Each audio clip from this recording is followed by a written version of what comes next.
بسم اللہ الرحمن الرحیم۔ السلام علیکم دوستو، پاکستانی میزبان کو گلے لگا کر معافی مانگتا ہے اور بھارتی مہمان ٹیم کی کھلاڑی سے بدتمیزی کر کے انعام حاصل کرتا ہے۔ چلو اچھی بات ہے، نیوزی لینڈ ٹیم کے ساتھ اچھا ہوا جو پاکستان نہیں آتی اور نہیں آئی۔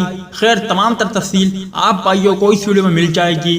ویڈیو کو فٹافٹ سے لائک کریں اور اگر آپ اسپورٹ کے حوالے سے کوئی بھی اپڈیٹ جاننا چاہتے ہو پھر آپ اس چینل کو سبسکرائب کر سکتے ہو، ساتھ ہی ساتھ اس ویڈیو کو آخر تک ضرور دیکھیں۔ دوستو، سب سے پہلے بات کرتے ہیں گزشتہ کل شہنشاہ افریدی نے بنگلہ دیشی بلے باز کی جانب گیند پھینکا جو ان کے پاؤں پر لگی اور بنگلہ دیشی بلے باز پچ پر گر گئے، انہیں شدید تکلیف ہوئی۔ دوران میچ بھی شہنشاہ افریدی نے معذرت کی اور میچ کے بعد بھی شہنشاہ افریدی نے بنگلہ دیشی بلے باز کو گلے لگایا اور ساتھ ہی ساتھ ان سے معافی بھی مانگی، جن کی ویڈیو بھی سوشل میڈیا پر خوب وائرل ہو رہی ہے اور شائقین کرکٹر اور سابق کرکٹر جن پر طرح طرح کے تبصرے کر رہے ہیں اور ساتھ ہی ساتھ شہنشاہ افریدی کے اس عمل کو سراہ بھی رہے ہیں۔ دوسری جانب انڈیا اور نیوزی لینڈ کے درمیان ٹی20 میچ کے دوران 18ویں اوور میں پیدا ہونے والی دلچسپ صورتحال نے بھارتی گیند باز دیپک چہار کو 1 لاکھ روپے کا انعام دلا دیا۔ ٹی20 میچ کے 18ویں اوور تک نیوزی لینڈ کے مارٹن گپٹل 44 گیندوں پر 64 رن بنا چکے تھے۔ یہ اوور دیپک چہار کروا رہے تھے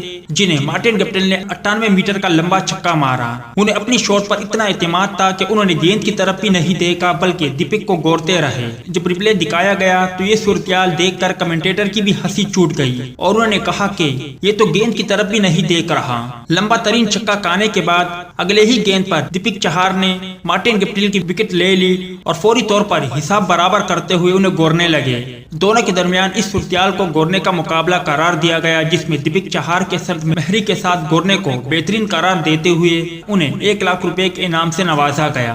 آخر میں آپ بھائی مجھے اتنا ضرور بتائیں، آپ بھائیوں کو شہنشاہ افریدی کا عمل دیکھ کر اچھا لگا یا پھر اس کے علاوہ انڈین کرکٹر کا عمل دیکھ کر؟ اس حوالے سے کمنٹ سیکشن آپ کے کمنٹس کا منتظر رہے گا۔